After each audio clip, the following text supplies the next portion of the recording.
Hey everyone, and welcome. Today, we are diving into one of the most mind-blowing scientific tools of our time.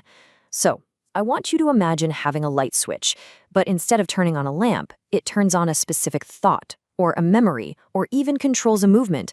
It sounds like pure science fiction, right? Well, it's not. That is the incredible reality of a field called optogenetics. And no, that's not a line from some Hollywood movie. It's the very core of this technology. It just perfectly sums up how scientists can now literally genetically modify neurons so they can be fired just by flipping on a laser switch. It's allowing us to unlock the brain's deepest secrets like never before. You see, for centuries, the brain has been this formidable black box. Scientists knew it was the center of everything we do, everything we are, but they had no real precise way to figure out how all the individual parts work together. I mean, trying to probe it was messy, it was imprecise, until now. Okay, so the old way of doing things, electrical stimulation, was kind of like a shotgun blast in the dark. You'd stimulate an area, sure, but you'd hit every single type of cell nearby. Neurons, support cells, you name it. It made it absolutely impossible to know which cells were actually causing the effect you were seeing. But optogenetics, that's the laser switch.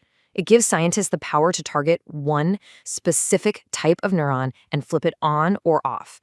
The precision is just a total game changer. So the big question is, how on earth do you install a light switch inside a living brain cell? Well, the secret, unbelievably, came from pond scum. I'm not kidding. This whole revolution started with a discovery in light-sensitive algae, something you'd think has absolutely nothing to do with the human brain. So here's the core idea. Optogenetics is a technique that basically hijacks a gene from those microbes and then inserts it into specific brain cells. This gene is a set of instructions that tells the neuron to build these special little proteins called opsins. And what do opsins do? They act like tiny light-sensitive gates. Once a neuron has these gates, it can be controlled by light. It gives scientists the precise, remote control they have always dreamed of. It really does sound like magic, but it's actually a pretty clever three-step process. First, scientists take a harmless virus. Think of it like a tiny biological delivery truck and use it to carry that light-sensitive gene from the algae directly into the exact neurons they want to study. Step 2, they implant a tiny fiber optic cable, which is thinner than a human hair, to deliver pulses of light right to those newly sensitized cells. And finally, step 3, they flip the switch. A pulse of light shoots down the cable, and instantly the neurons turn on or off.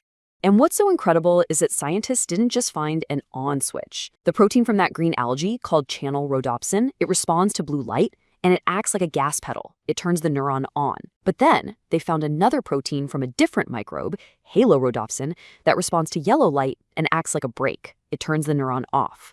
So now they have both an on switch and an off switch, a complete toolkit. So what do you do when you suddenly have an on-off switch for any neuron you choose? Well, you can finally start answering the biggest questions in neuroscience. You can directly link a brain circuit to a specific behavior just by asking, okay, what happens if I turn these specific cells on right now? And let me tell you, the results have been nothing short of astonishing. For example, in animal studies, scientists can now literally start and stop movement at will. With the flick of a light switch, they can make a mouse start walking in circles or just freeze in its tracks. This is giving us these incredible, unprecedented insights into exactly what goes wrong in the brain's circuits during movement disorders, like Parkinson's. And it's not just movement. What about our emotions? Well, by flipping a light switch in the amygdala, which is the brain's fear center, researchers can make a mouse instantly fearful. But just as powerfully, they can flip a different switch and inhibit those same circuits, which immediately reduces anxiety-like behaviors. This could totally revolutionize how we understand and treat mood disorders. And this one might be the most profound of all. They can control memory.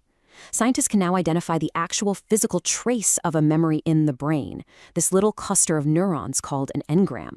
And then, with just a flash of light, they can activate that engram and force the recall of that specific memory on demand. It's literally like reaching into the brain and pressing play on a past experience. And the speed of this control is just staggering. We're not talking about seconds or minutes. We're talking about milliseconds. Optogenetics can turn neurons on and off at the exact same speed that they naturally communicate with each other. It's this incredible temporal precision that lets researchers finally untangle the brain's incredibly fast and complex conversations. So, the power of this tool is it's undeniable. It's a genuine revolution.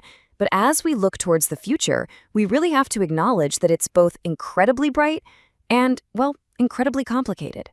Let's just recap the advantages because they are huge. For the first time ever, scientists have pinpoint specificity, so they can target only the cells they want. They have precision timing that matches the speed of thought, and the whole process is completely reversible. You turn the light off, the effect stops. This gets us to the holy grail of neuroscience. We can finally move beyond just seeing correlations and actually prove that this specific circuit causes this specific behavior. But of course, the hurdles to actually using this in humans are just as significant. For one thing, the methods are still pretty invasive. They require surgery. It's also really hard to get light to penetrate deep into dense brain tissue. And then, of course, there are the profound ethical questions that pop up anytime you create a technology powerful enough to be labeled mind control. But despite those challenges, the path to human therapy is already being paved.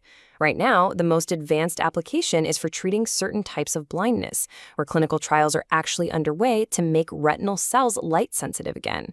It's also being looked at as a much more precise alternative to deep brain stimulation for Parkinson's disease, and as a way to potentially stop epileptic seizures by inhibiting those hyperactive circuits the very moment they start to fire.